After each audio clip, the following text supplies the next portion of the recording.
नमस्कार। आप सभी का आज के सत्संग में स्वागत है। सत्संग एक अच्छा अवसर है हम सबको आपस में जुड़ करके और आध्यात्मिक विषयों पर यहाँ बात करते हैं। यदि किसी का कोई प्रश्न है तो उसको साझा कर सकते हैं या अनम्यूट करके बोल सकते हैं या लिख करके भेज सकते हैं। कुछ प्रश्न है, वहीं से शुरुआत करेंगे। अनुभवहीन उन्होंने पूछा है कि मनोविज्ञान और अध्यात्म में क्या क्या भेद हैं या क्या क्या अंतर है। तो बहुत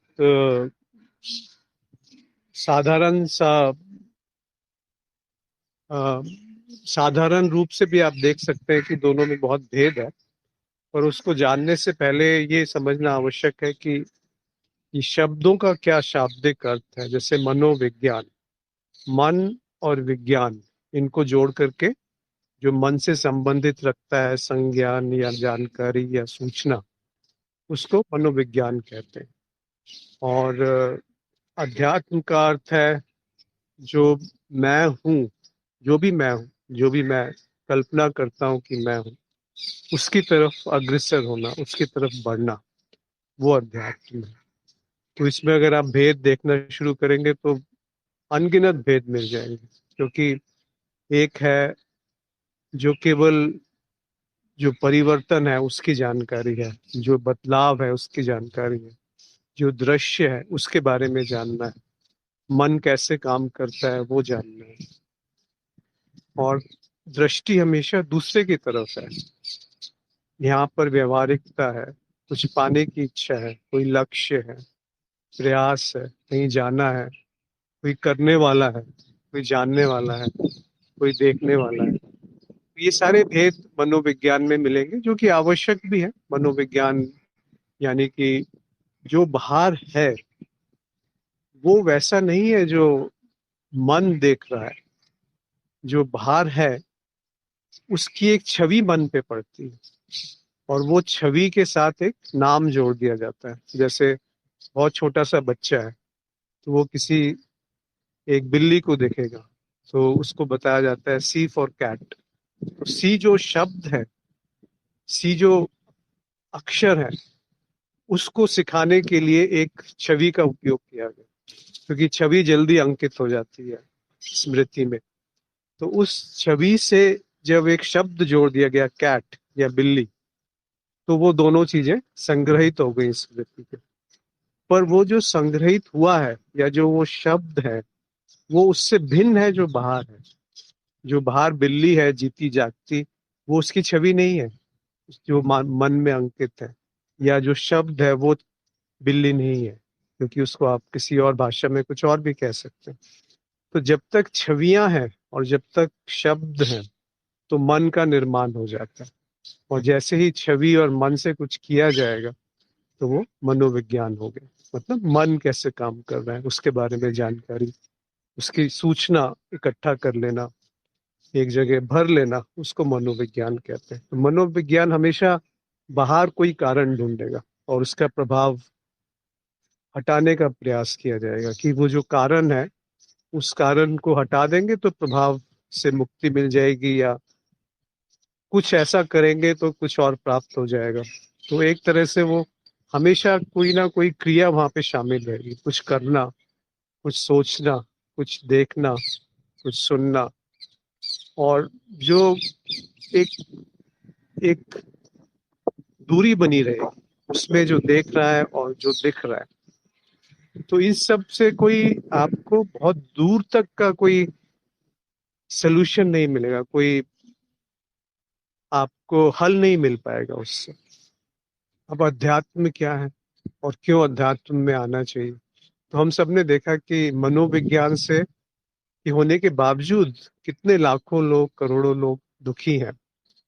तो अगर आप दुख के कारण का अन्वेषण शुरू करते हैं, वहां से अध्यात्म शुरू होता है अधिकतर लोगों के लिए। और कुछ जिज्ञासावश भी आते हैं। तो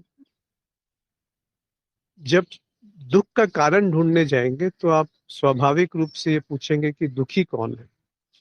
और जैसे ही ये पूछना शुरू किया कि दुखी कौन है, तो जो विषय है वहां से नजर हट करके, दृष्टि हट करके, जो विषयी है या जो देख रहा है उस तरफ दृष्टि जाने लगती है। वहां से अध्यात्म शुरू होता है। तो मनोविज्ञान हमेशा बाहर की तरफ है, अध्यात्म जो है वो अपनी तरफ है। यही मेन मुख्य भेद है। फिर उसमें बहुत गहराई में आप समझ सकते हैं कि मैं कौन हूँ, मेरा स्वरूप क्या है। पर यहाँ पर भी एक सावधानी आवश्यक है कि जो विषयी है उसको जानने के लिए आप बुद्धि का ही प्रयोग कर रहे हैं। पर वहां जैसे ही आप बुद्धि में उलझे तो एक एक तरह से वो भी मनोविज्ञान के क्षेत्र में आ जाएगा कि वो आपको लगेगा कि आपने जान लिया। आपको ऐसा भ्रम हो जाएगा कि आपने जान लिया, क्योंकि जो जाना जा रहा है एक साधारण सी चीज जैसे पेड़, उसको भी आप नहीं जानते, केवल उसकी छवि को आप जानते हैं, उसको जो शब्द दिए उसको आप जानते हैं। तो वो जो स्वरूप है, जो पेड़ को जान रहा है, उसको जानने के लिए आप किस छवि का उपयोग करेंगे, जहां पर कोई छवि ही नहीं है। या काव्यात्मक रूप से कहें तो सारी छवियां उसी की छवियां हैं। तो ये बड़ा जटिल विषय हो जाएगा अगर आप उसको बुद्धि से जानने का प्रयास करेंगे। पर अगर आप एक तरह से ऐसा अन्वेषण करें जिसमें कोई पूर्वाग्रह नहीं है कि मुझे यहीं पहुंचना है, मुझे यही जानना है, इसका यही उत्तर निकलेगा। देखिए, समय के साथ साथ बुद्धि जो है वो बहुत चालाक हो गई है, बहुत जो जटिल हो गई है, और कुटिलता भी आ गई है उसके अंदर।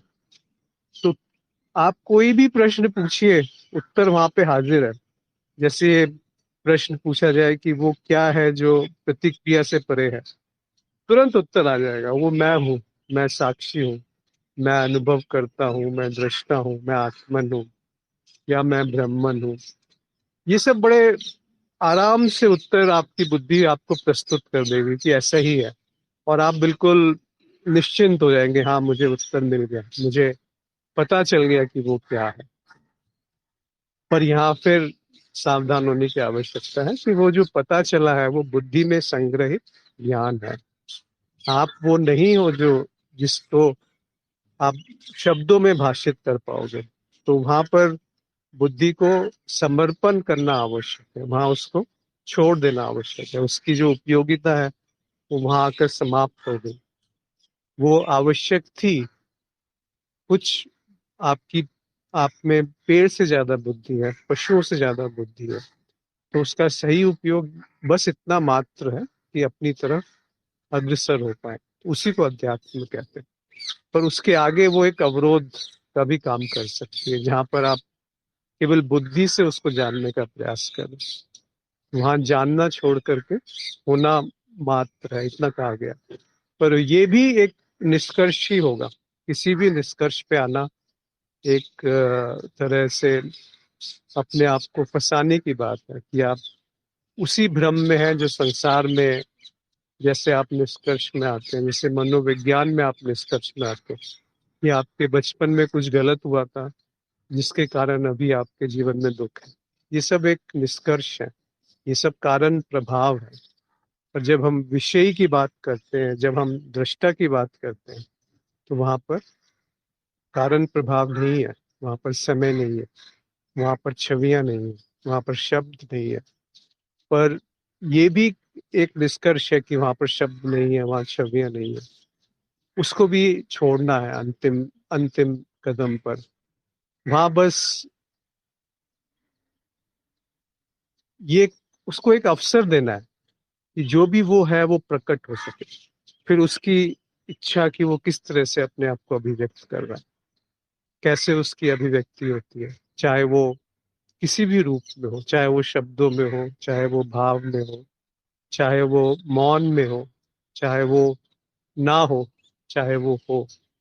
और उसको आप शब्दों में नहीं बांध पाएंगे। पर यह भी कहना कि उसे शब्दों में नहीं बांध पाएंगे एक फिर से रुकावट पैदा कर देगी। इसीलिए कहा जाता है कि यहाँ आकर के कुछ कहना भी भारी पड़ जाता है, कुछ कुछ भी कहना भारी हो जाता। इसीलिए मौन ही उपयुक्त है इस जगह पे, क्योंकि आप किसी भी निष्कर्ष पर आ गए तो कहीं ना कहीं फंसने की उम्मीद या संभावना बहुत ज्यादा है।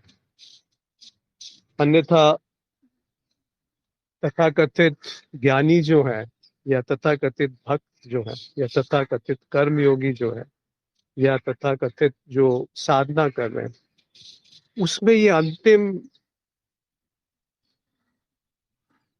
अंतिम बंधन है कि मैं जान गया, मैंने पा लिया, या मुझे कुछ पाना है। तो मन यहाँ पर भी बहुत एक तरीके से खेल खेलता है। वो ये खेल खेलेगा कि ये तो बहुत अच्छा है, कोई साधना नहीं करनी, सब कुछ छोड़ दो, और बिना कुछ किए भी तो मैं वही हूँ। तो ज्ञान मार्ग भी तो शुरू होते ही समाप्त हो जाता है। तो ये तो बहुत बहुत सरल तरीका मिल गया मन को, एक अच्छा तरीका मिल गया जिससे कि आप संसार से भी छूट गए और अध्यात्म में भी कुछ करने की आवश्यकता नहीं है। देखिए कैसे कैसे जटिल तरीकों से मन आपको भ्रमित करेगा। पर ये जो भ्रमित हो रहा है वहां पर ध्यान रखिए हमेशा, उसको अध्यात्म कहते हैं। कोई और इस पे कुछ अपने विचार रखना चाहता है अध्यात्म और मनोविज्ञान के ऊपर? बाकी मनोविज्ञान क्या है वो आप गूगल में सर्च करेंगे तो समझ में आ जाएगा कि क्या क्या उसमें होता है। पर मूल रूप से ये भेद है कि एक बाहर की तरफ दृष्टि है और एक स्वयं की तरफ दृष्टि है। एक कारण प्रभाव है, एक अकारण है।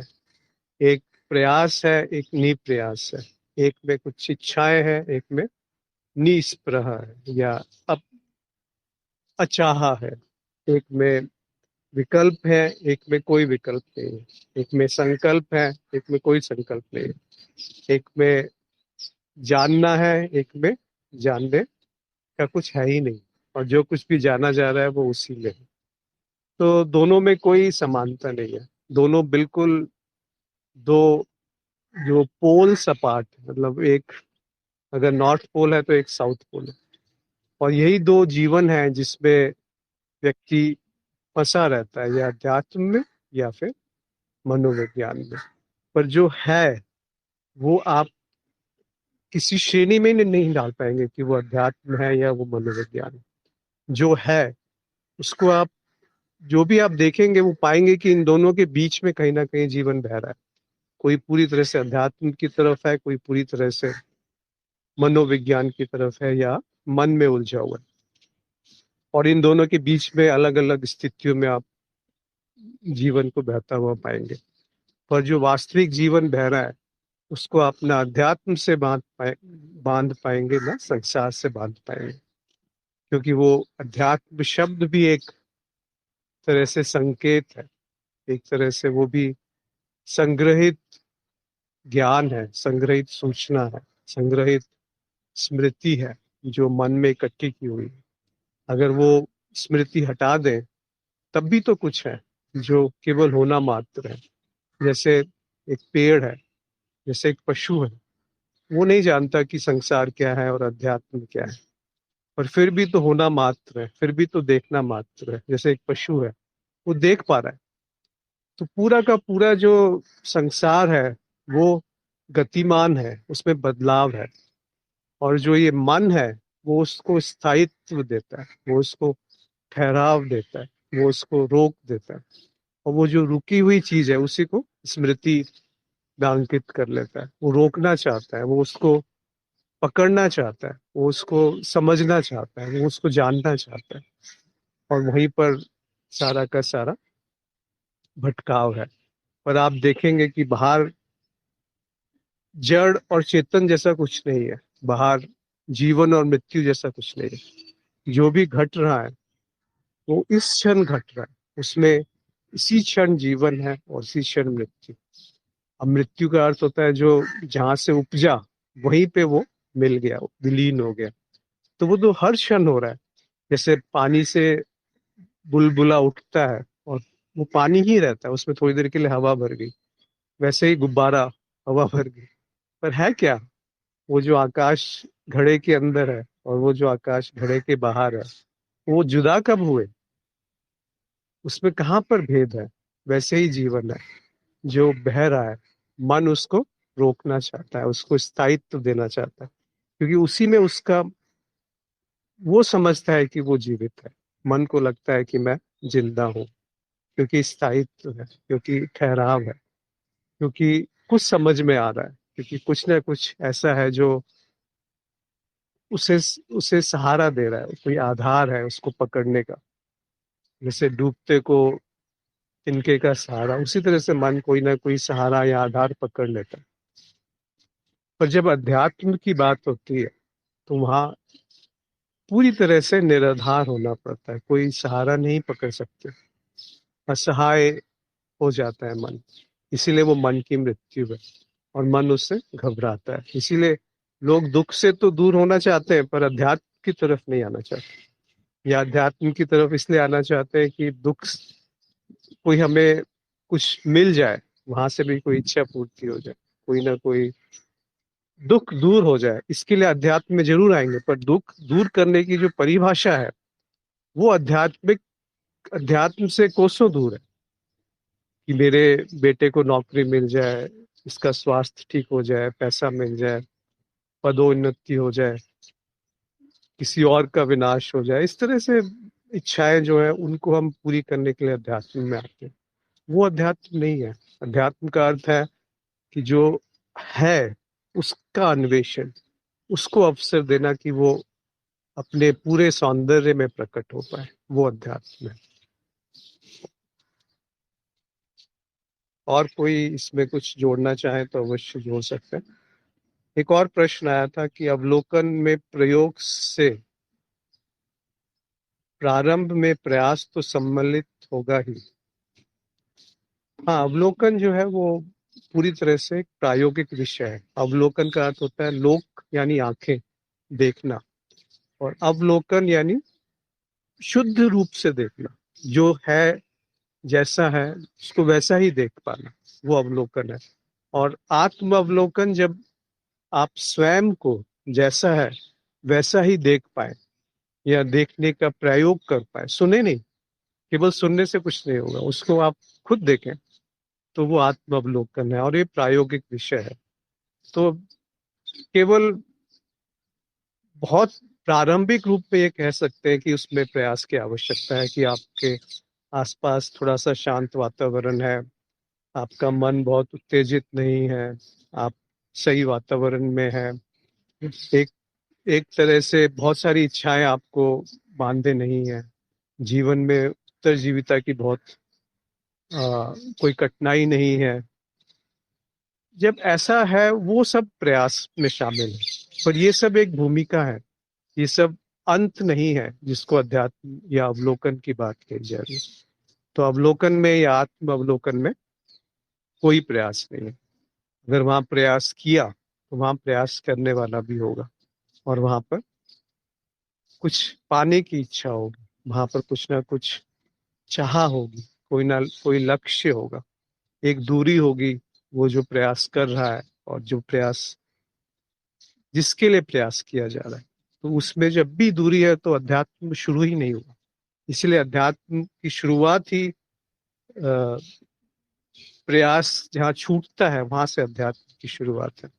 जो तीन शब्द मुझे बार बार याद आते हैं, स्वामी शरणानंद जी के कहे हुए, निर्विकल्प, निस्पृह और निप्रयास। निर्विकल्प का अर्थ है कोई चुनाव नहीं, कोई चुनाव करने वाला नहीं है, कोई करता नहीं है, बस जो हो रहा है वो देखा जा रहा है। और अचाहा या निस्पृह यानी सारी इच्छाएं समर्पित हो गई, कुछ भी पकड़ के नहीं रखा कि ये मेरी इच्छा है, मुझे चाहिए।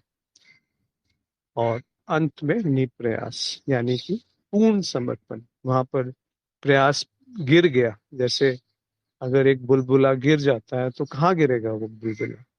सागर में ही तो गिरेगा। जैसे एक मिट्टी से उपजा हुआ कुछ भी अगर गिरेगा तो वो कहाँ गिरेगा? मिट्टी में ही तो गिरेगा। जैसे ये शरीर है, जब इसकी मृत्यु होगी तो कहाँ जाएगा? मिट्टी में ही जाएगा। पहले भी मिट्टी था, अभी भी मिट्टी है, और बाद में भी मिट्टी ही रहेगा। वैसे ही जब सोच विचार गिरेंगे तो वो कहाँ गिरेंगे? वो चैतन्य में गिरेंगे। वो पहले ही चैतन्य थे, अब भी चैतन्य है, और बाद में भी चैतन्य ही रहेंगे। तो ना शरीर की मृत्यु है, क्योंकि शरीर कभी जीवित था ही नहीं। ये तो मन है जो उसमें ठहराव या स्थायित्व डाल करके उसको जीवित समझता है। और ना सोच विचार की मृत्यु है, क्योंकि वो कभी थे ही नहीं। जो सोच विचार है उसमें जो ये मैं प्रकट हो गया, वही सोच विचार को कल्पना में एक काल्पनिक रूप से भ्रम के रूप में प्रकट कर रहा है। आदित्य जी ने लिखा है कि प्रयास ऐसा है कि जैसे कोई अनर्गल बात कर रहा है तो प्रतिक्रिया उठेगी, प्रतिक्रिया का बल उसे उकसाएगा, लेकिन क्योंकि प्रयोग करना है वह प्रयास करेगा कि रुके और देखे। जब वह रुकता है, प्रतिक्रिया नहीं करता, तो चकित हो जाता है कि उस अद्भुत अनुभव से प्रतिक्रिया बनी बनी बनाई लीक या ढाल है जो अशांति लाएगी। अब उसे बहाव का एक नया ढाल मिल गया, अगली बार इसमें प्रयास नहीं रहे। बहुत सुंदर। यही बात है कि आपने जैसे ही कोई संरक्षण ले लिया, कोई ना कोई सहारा ले लिया, कोई ना कोई आधार पकड़ लिया, तो अध्यात्म में चूक गए। अपने तरफ एक कदम बढ़ाने के लिए चूक गए। बस एक ही कदम तो बढ़ाना है, कोई बहुत लंबा सफर थोड़े है। जैसे आप 1000 साल सो लें, जागने में तो एक ही क्षण लगेगा। जैसे अंधेरा हजारों साल का हो सकता है, पर रोशनी में तो एक ही क्षण लगेगा। उसको क्षण बोलना भी अब अधूरा है, वो बेमानी है। बस वो घटना घट गई, और वो घटना घटते ही, जैसा आदित्य जी ने लिखा है, कि वो ही उसको बार बार दोहराने का प्रयास किया जाता है मन का, कि ये तो बड़ा अद्भुत हुआ कुछ, ये तो चेतना थी या साक्षी भाव था या जो भी था, जब मैं नहीं था। तो एक बड़ी ऊर्जा का आविर्भाव होगा, प्रवाह होगा। तो वो बड़ा मन को ऐसा लगता है कि कुछ अलग सा मिल गया, फिर उसके पीछे भागने शुरू कर देगा। तो वहां पर भी थोड़ा सा सावधान रहने की आवश्यकता है। ये राजीव ने दो चित्र के माध्यम से बताया कि मनोविज्ञान और अध्यात्म का, कि मनोविज्ञान है कि अपने ही जो सिर में घूम रहे विचार हैं उनसे बातचीत, और अगर उस शरीर को शांत करके रख दिया तो वो अध्यात्म हो गया। जी।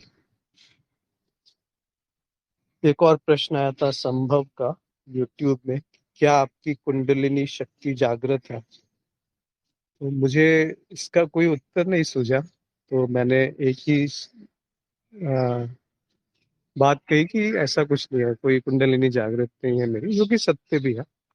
बिकॉज मैं नहीं जानता कि कुंडलिनी देवी क्या होती है। अगर आप उनको देवी कहते हैं तो वो तो जो कुछ भी है वही तो, वो सब देवी ही तो है, वो सब तो कुंडलिनी ही है। तो वो मेरी कैसे होगी? जो मैं कह रहा है कि मेरी कुंडलिनी, तो वो तो बड़ा, उसमें एक बड़ा विरोधाभास है। जो अनंत है वो मेरा कैसे हो गया? और कहाँ जागृत हुआ, कैसे जागृत हुआ? तो वो मार्ग ही अलग है। तो जो गुरु, जो संत उस मार्ग पे चलते हैं, वो आपको अच्छा निर्देशन दे पाएंगे। योग ने एक शब्द, एक प्रश्न भेजा था आज, कि आज बोधि वार्ता पर एक वीडियो आया है जिसमें बताया गया है कि संसार एक तरह का पिंजरा है जिसमें हमें फंसाया गया है, और ये लोक किसी तांत्रिक का शरीर है, और उपयोगिता के कारण इस लोक का संरक्षण कर लिया गया है। क्या किसी को और विस्तार में इस बारे में पता है? इस बारे में तो बहुत विस्तार में कहा ही गया है, तंत्र बोधि नाम का जो कार्यक्रम है। तो अगर आपकी रुचि है तो आप पहले ज्ञान मार्ग का जो दीक्षा कार्यक्रम है वो पूर्ण कर लीजिए। उसके बाद अगर तंत्र के बारे में जानना है तो आप वहां जा सकते हैं। पर तंत्र का अर्थ होता है एक इंस्ट्रूमेंट, एक तरीका, जो आपको ज्ञान अर्जन है उसको जब आप उपयोगिता में लाते हैं तो उसको तंत्र कहा गया। आजकल का तंत्र नहीं, जो शमशान में जाकर पूजा करना, वो तंत्र नहीं है। या वो विकृत रूप है तंत्र का। वो एक किसी पे निर्भर होने वाला तंत्र है, और एक तंत्र है जो आपको मुक्त करता है। तो ये बात तो सही है कि संसार एक पिंजरा है, और उस पिंजरे में जो बंधा है वो भी संसार का ही हिस्सा है। और ये लोग किसी तांत्रिक का शरीर है, ये हो सकता है, ये मेरा अनुभव नहीं है, पर ये बात सत्य हो सकती है कि जैसे माया में कारण प्रभाव ढूंढा जाता है, तो बिना कारण प्रभाव के तो कुछ भी नहीं होगा। इसीलिए कह सकते हैं कि ये किसी का बड़े ऑर्गेनिज्म का एक शरीर मात्र है। जैसे एक आपके अंदर जो एक वायरस है, छोटा सा वायरस जो आपके शरीर में रहता है, या बैक्टीरिया जो आपके शरीर में रहता है, वो पूरी वृहद दृश्य नहीं देख सकता कि ये जो शरीर है ये एक है। उसी तरीके से एक मन जो एक छोटे से शरीर में सीमित है, या अपने आप को सीमित मानता है, वो एक वृहद दृष्टिकोण से उसे नहीं देख सकता, जो बहुत जीवंतता फैली हुई है सब तरफ। या तो सब कुछ जीवंत है, या सब कुछ मृत है, बीच में कुछ नहीं है। मैं बीच में कूद कूद करके कुछ अपने आप को दिखाना चाहता है कि मैं भी हूँ, मुझे सुनो, वो सब निरर्थक है, बेकार है। अनिल ने लिखा है कि मैं अपने आप को इस शरीर से अलग करके कैसे देखूं, इसका अनुभव कैसे हो।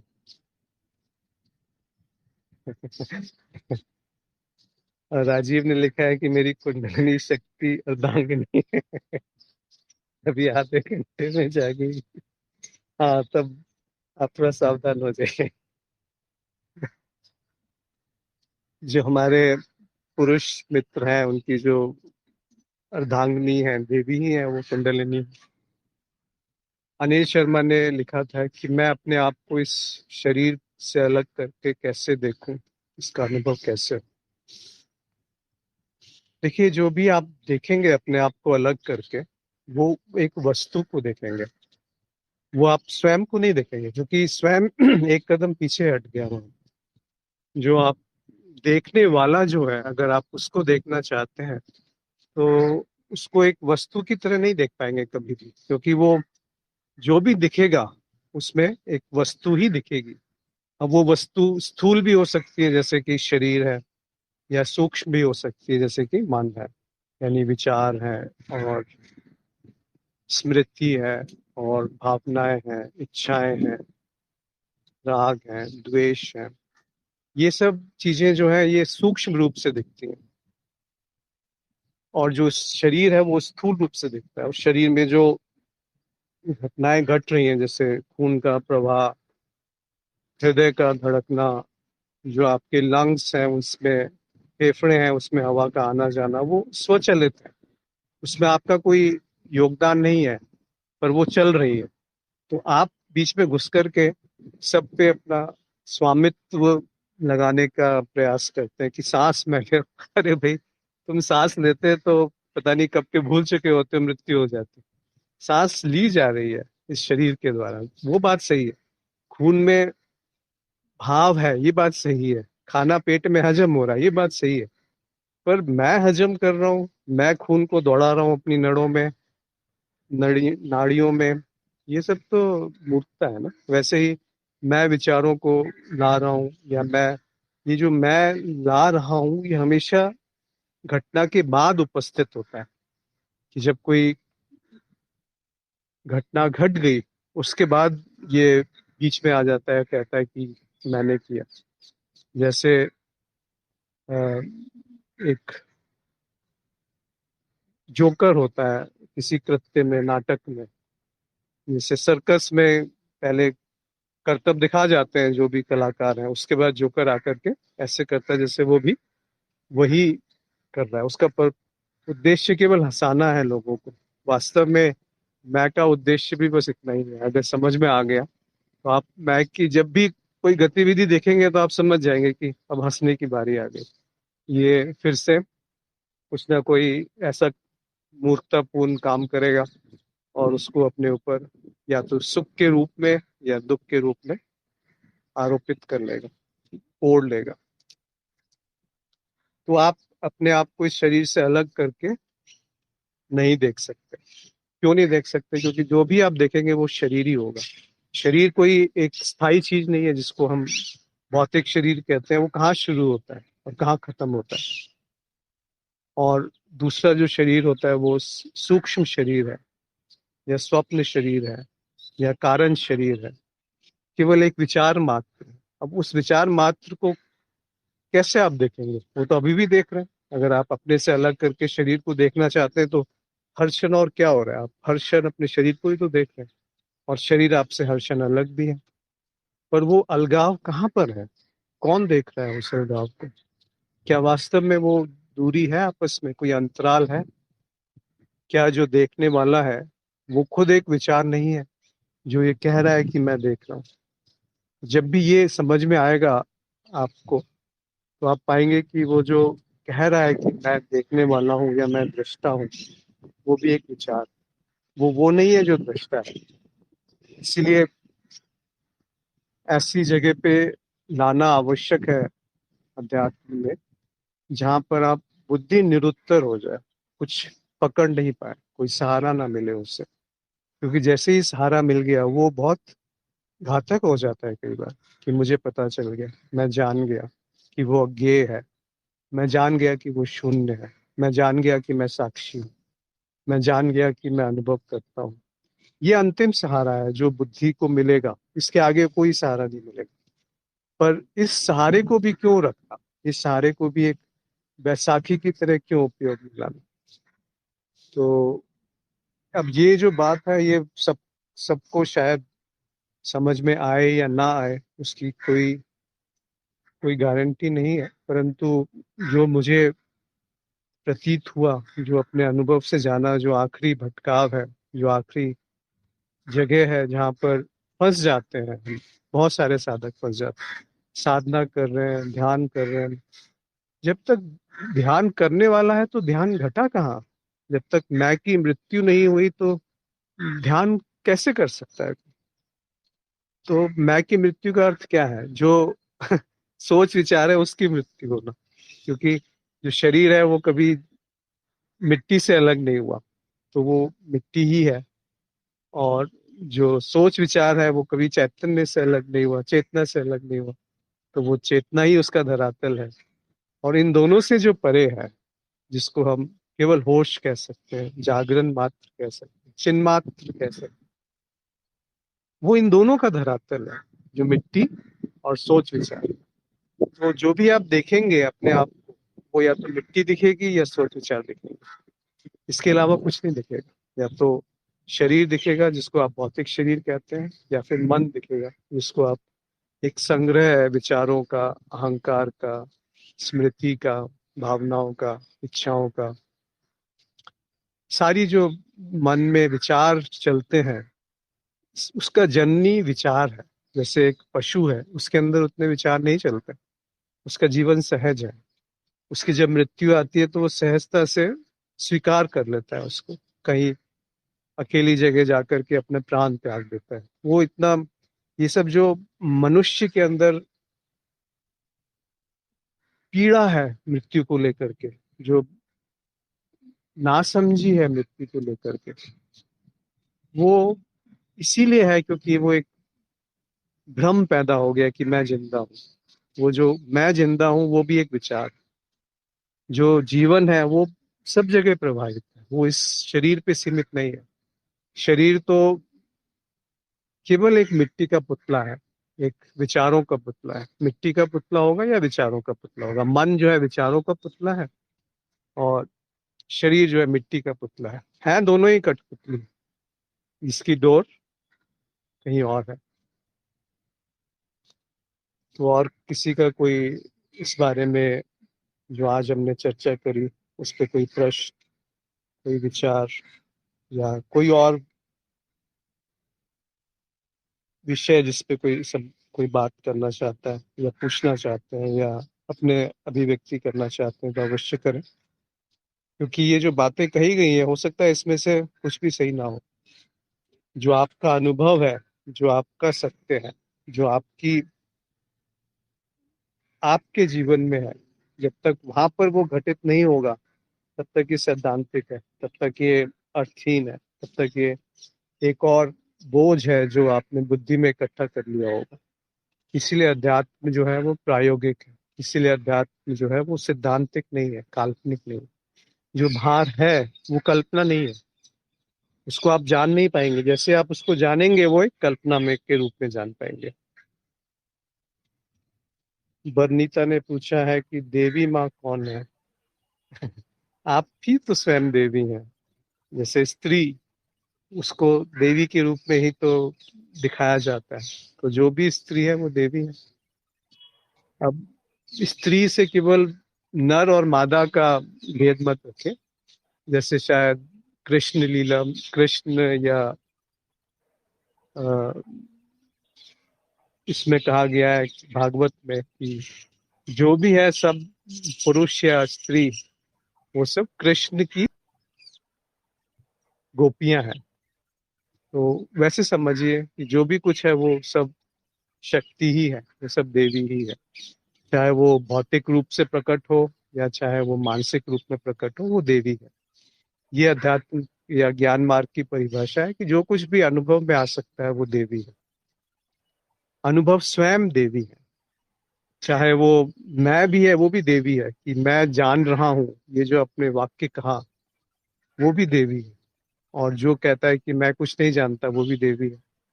जो स्त्री का, उसको एक सांकेतिक रूप से दिखाया गया है देवी को, क्योंकि उस अनुभव की आप बहुत सारी चीजें देखेंगे, वो स्त्री के गुण उसमें पाया जाता है। इसीलिए स्त्री के रूप में उसको दर्शाया जाता है देवी को। तो आप स्वयं देवी हैं।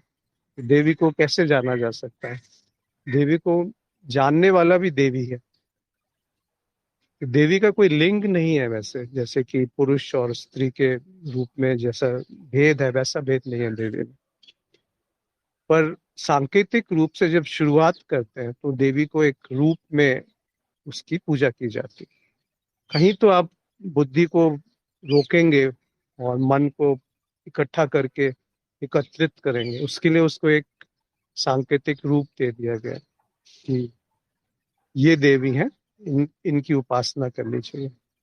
तो देवी उससे प्रसन्न होती है। पर देवी तो तब ज्यादा प्रसन्न होंगी, ऐसा मेरा मानना है, जब आप स्वयं की तरफ अग्रसर होंगे, जब आप अध्यात्म की तरफ बढ़ेंगे। तब देवी जान जाएगी कि ये जो परिंदा है, ये अब पिंजरे में नहीं रहने वाला। तो उस परिंदे का अपना व्यक्तित्व भी समाप्त हो जाता है जब वो अध्यात्म की यात्रा शुरू होती है। तो जहाँ से अध्यात्म शुरू होता है, वहां से मैं का विलोप शुरू हो जाता है। वहां से जो मैं देवी हूँ, ये वाक्य भी अधूरा हो जाएगा। तब अध्यात्म की शुरुआत है। और किसी का कोई प्रश्न या कोई कोई कोई वाक्य कुछ साझा करना चाहते हो? अन्यथा एक कबीर के दो दोहे रह गए थे। कबीर साहब के दो दोहे, उस पे बात करते हैं, मैं यहाँ पेस्ट करूंगा।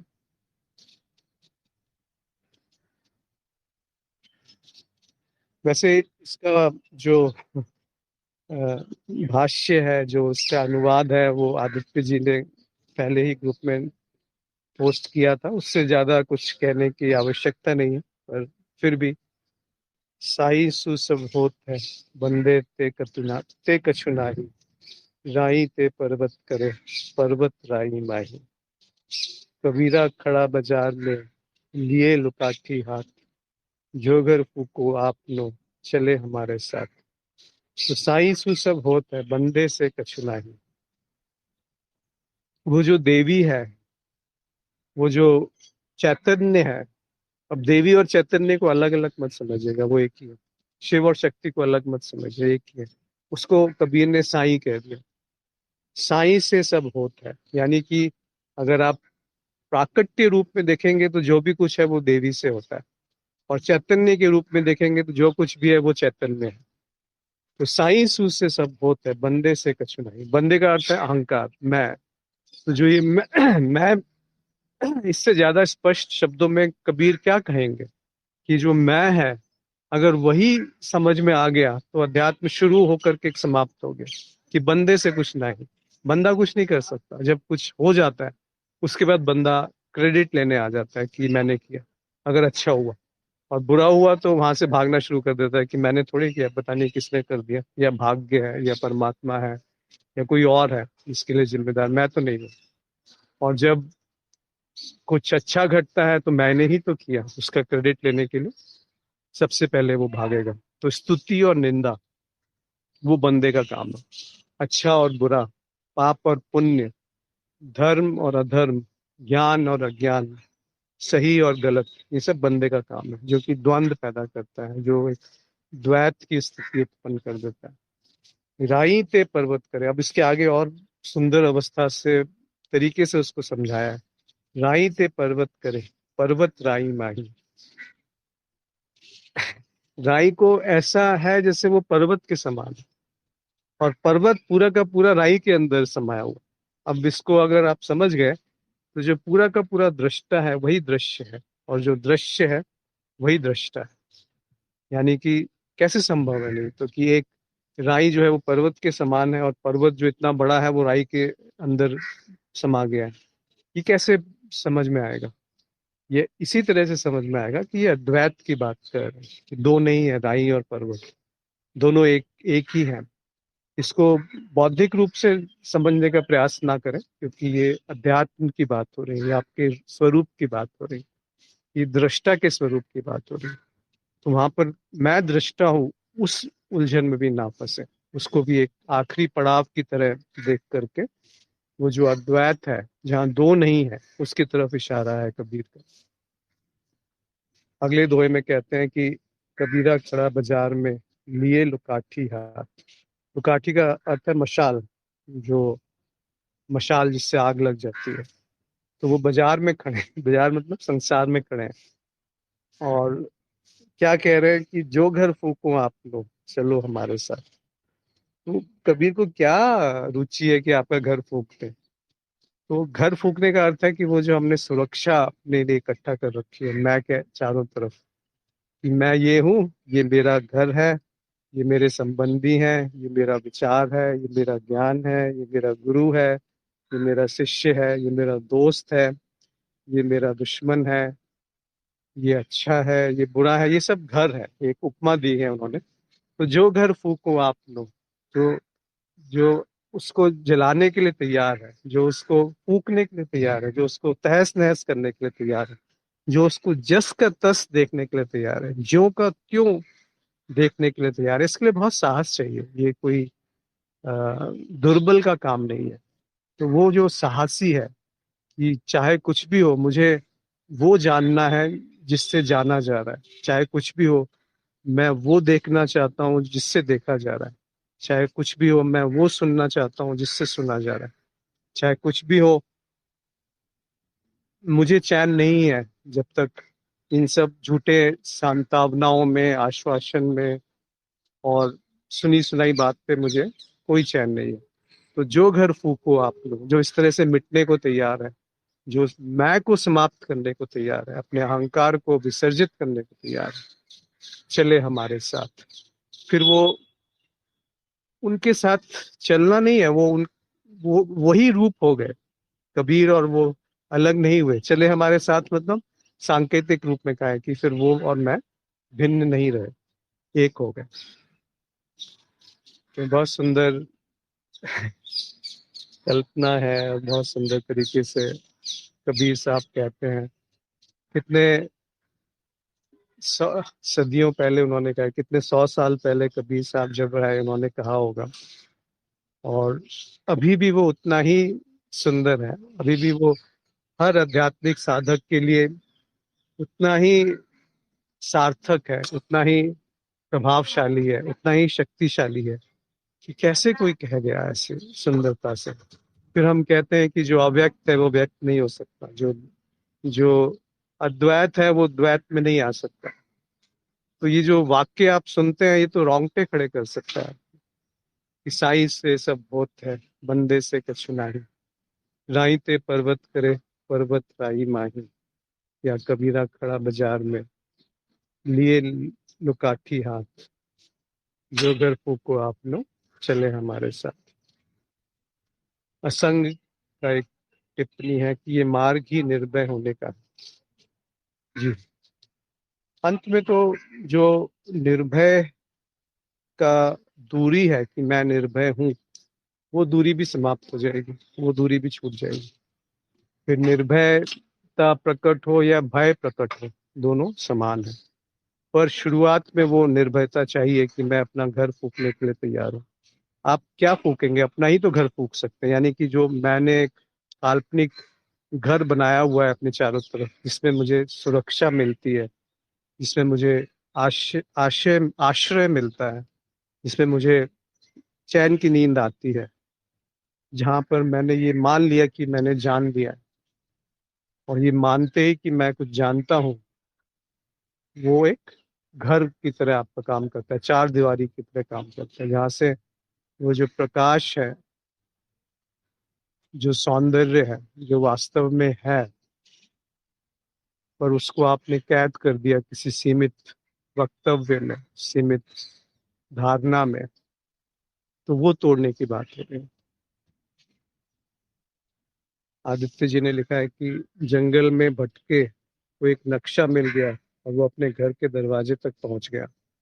अब वो नक्शा उसके किसी काम का नहीं है, और उसका वहां पहुंचना भी किसी काम का नहीं है। अब जब तक वो घर में प्रवेश नहीं करता, पहले ही घर से दूर जंगल में था, अभी भी घर के बाहर है।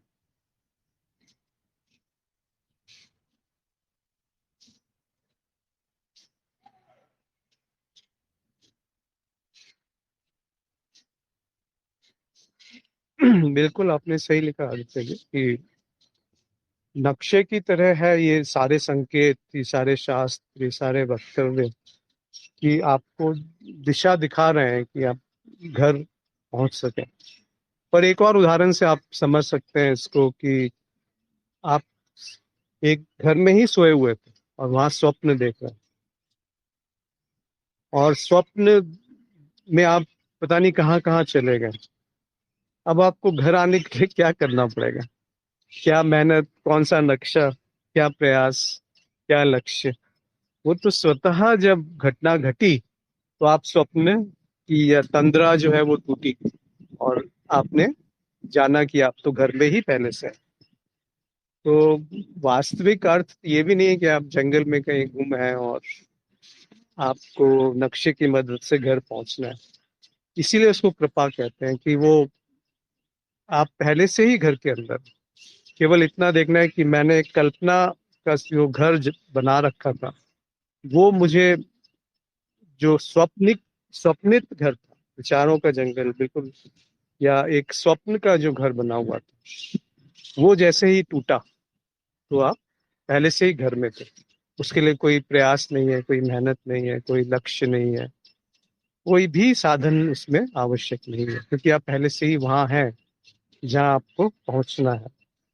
पर ये बात फिर जो शुरू शुरू में साधक हैं या साधना करते हैं, उनके लिए गलत इसका इंटरप्रिटेशन हो सकता है, गलत इससे निकाला जा सकता है। इसलिए खुद ये जांचें, किसी के सुनने से नहीं, चाहे वो कोई भी क्यों ना हो, चाहे वो कितना ही ज्ञानी क्यों ना हो।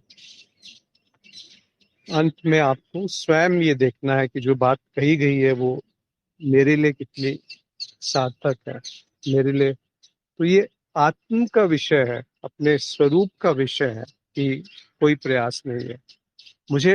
अपने अंदर जाने के लिए कोई प्रयास नहीं है, बाहर जाने के लिए प्रयास है, घर से बाहर जाने के लिए प्रयास है। और घर में ही बैठे हुए हैं, तो घर में आने के लिए क्या प्रयास होगा? आप पहले ही उस घर में बैठे हैं। ये जो घर की बात हो रही है, ये वो है जो आपका स्वरूप है, जो आप स्वयं है। वो किसी भी शब्द में नहीं बांध सकते उसको, या किसी भी धारणा में नहीं बांध सकते उसको, किसी भी वक्तव्य में नहीं बांध सकते कि वो क्या है। क्योंकि जो भी बांटा जाएगा या कोई बांधा जाएगा, वो एक कल्पना मात्र होगी, कि मैं सपने में किसी घर में बैठा हूँ। वो जो सपने का घर है, उसी को तो तोड़ना है, जो कबीर साहब ने कहा कि जो घर फूको आपने, वो जो घर है वो स्वप्न निर्मित घर है। उस घर की बात कह रहे हैं कबीर साहब। तो ये विचारों का जो जंगल है, यही वास्तव में भटकाव है, जहां से हमें राह नहीं दिखती, जहां से हमें रास्ता नहीं दिखता। कोई और कुछ कहना चाहते हैं?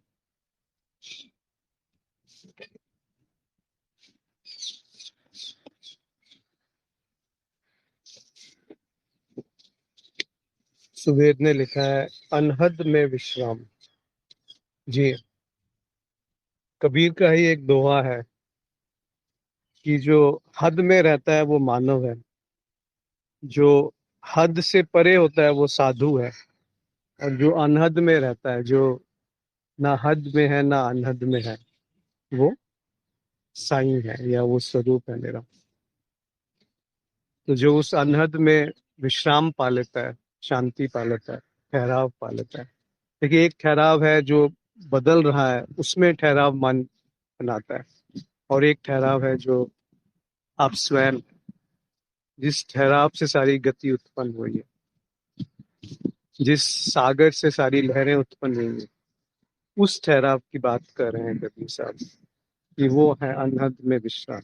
यहाँ पर कोई हद नहीं है, और कोई हद नहीं है वो भी कहना उचित नहीं है। शायद देखता हूँ वो कबीर साहब का दोहा मिले तो यहाँ साझा करता हूँ।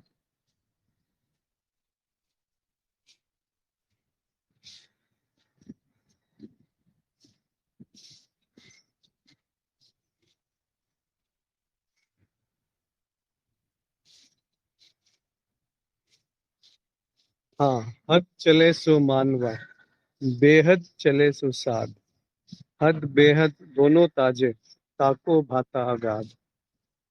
देखिए कितनी सुंदरता से उन्होंने लिखा है कि हद चले सो मानवा।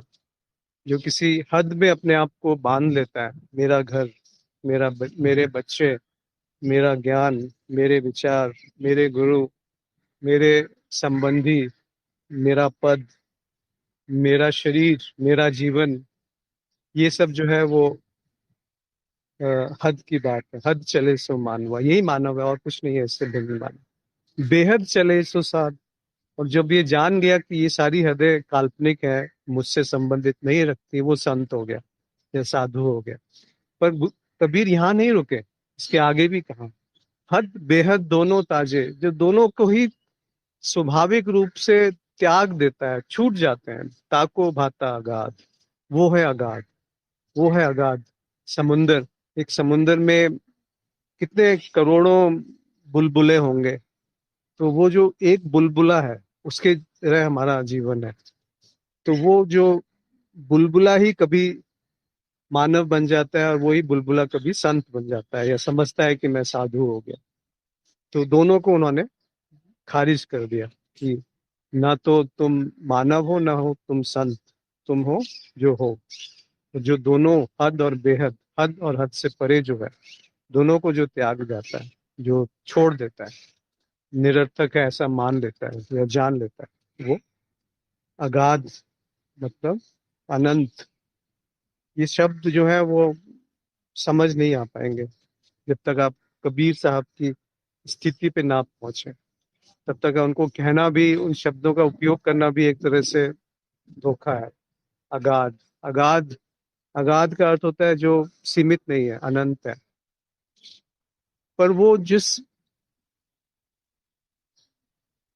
जिस तरह से उन्होंने उस शब्द का उपयोग किया होगा वो हम नहीं जानते।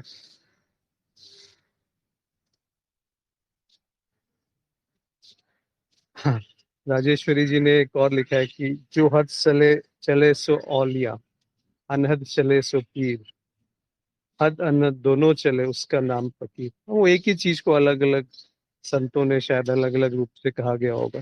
और कबीर साहब तो कबीर साहब का क्या कहना, जो इतनी सहजता से सब कुछ कह देते हैं, और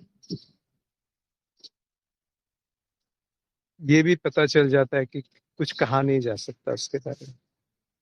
राजेश्वरी जी ने लिखा है कि हद हद करते सब गए, बेहद गयो ना कोई, अनहद के मैदान में रहा कबीरा सोए। हद हद जपे सो औलिए, बेहद जपे सो पीर, हद अनहद दोनों जपे सो बाको नाम फकीर। तो ये जो फकीरियात है, जो फकीर जिसको कहा उन्होंने, वो साधु से भी बड़ा कहा गया एक तरीके से, क्योंकि उसको कुछ पड़ी नहीं है। जैसे कबीर भी एक फकीर ही थे, वैसे तो वो गृहस्थ थे और सिलाई बुनाई बुनाई का उनका काम था, परंतु थे तो फकीर, मन से वो फकीर थे। यानी कि उनका अपना नहीं था वहां पे कुछ भी, जहां पर वो बैठते थे वो सब कुछ उनका हो जाता था। ये होती है फकीरियत या फकीरी, जिसमें कि आप ऐसा नहीं कि सब कुछ छोड़ दिया, जहां पर भी आप है वो सब आपका है, और जहां महल में भी आपका कुछ नहीं है, दोनों चीजें एक साथ रहती है, वो है फकीर। मन लागो मेरा फकीरी में। तो वो मन जो है जब फकीरी की तरफ अग्रसर होता है, उस त्याग की तरफ अग्रसर होता है कि हद बेहद दोनों त्यागे, यानी कि संसार और अध्यात्म दोनों जब त्याग दिए, कि जो मैं समझता हूँ अज्ञानी है और जो मैं समझता हूँ ज्ञानी है, दोनों त्याग दिए। जो मैं समझता हूँ अच्छा है और जो मैं समझता हूँ बुरा है, दोनों त्याग दिए, यानी मैं का त्याग। और मैं को त्यागते ही वो सब त्याग हो गया, करना नहीं पड़ा। अगर त्यागने वाला बचा है तो फिर वो फकीरी नहीं है, फिर वो साधु नहीं है। वो साधु हो सकता है, फकीर नहीं हो सकता।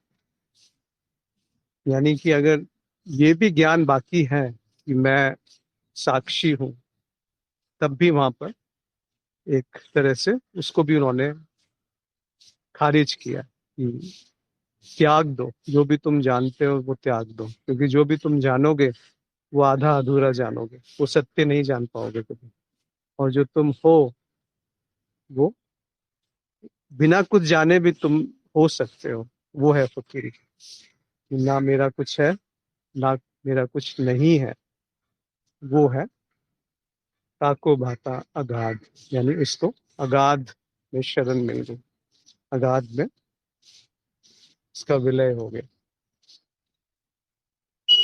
तो और किसी का कोई कुछ कहना चाहते हैं या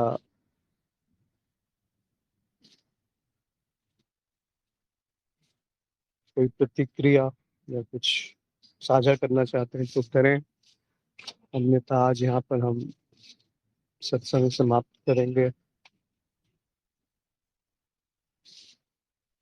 कोई भी कुछ आज की चर्चा पे या किसी और विषय पे कुछ बताना चाहते हैं या पूछना चाहते हैं?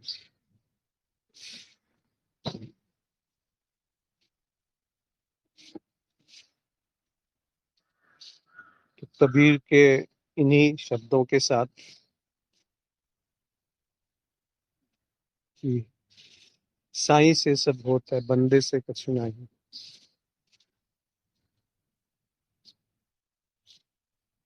और हद बेहद दोनों त्याजे, ताको भाता अगाध। इन्हीं शब्दों को मनन करें। एक शुभेच्छा कि आपके जीवन में ये उतरे, और ना केवल शाब्दिक रूप से, ना केवल सैद्धांतिक रूप से, पर एक प्रवाह की तरह, एक